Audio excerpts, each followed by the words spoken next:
So ito na yung gamit ko, itong samurai paint. So medyo mas mahal siya compared sa ginamit nating champion. Pero maganda talaga yung overall quality ng samurai paint kasi meron siyang 2K pag nabuhusan nyo siya ng diesel at saka ng petrol, hindi siya magkakaroon or hindi magde-degrade yung kanyang pintura. So, yan yung isang advantage. And overall quality, mas maganda talaga yung kanyang grade. Pino siya. So, hindi nyo lang to pansin kasi nasa video. Pero ako dito guys, mapapansin ko talaga na mas maganda yung kanyang resulta compared sa champion. So, mas pino siya and mas glossy. Parang professional grade or parang nagamit talaga tayo ng spray gun. So, eto na yung resulta ng ating pagpipintura ng ng cover natin. So, eto na yung produkto or eto na yung resulta ng ating pininturahan gamit yung samurai paint. So, yung samurai paint talaga is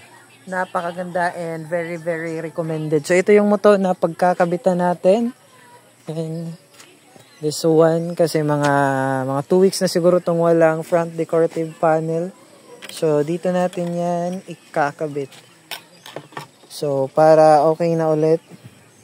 So, yung pagpipintura natin is meron siyang mga imperfections. So, parang same lang sa original. Okay? Parang same lang siya sa original kulay black. And same lang sila ng gloss. So, that's it for today, guys. And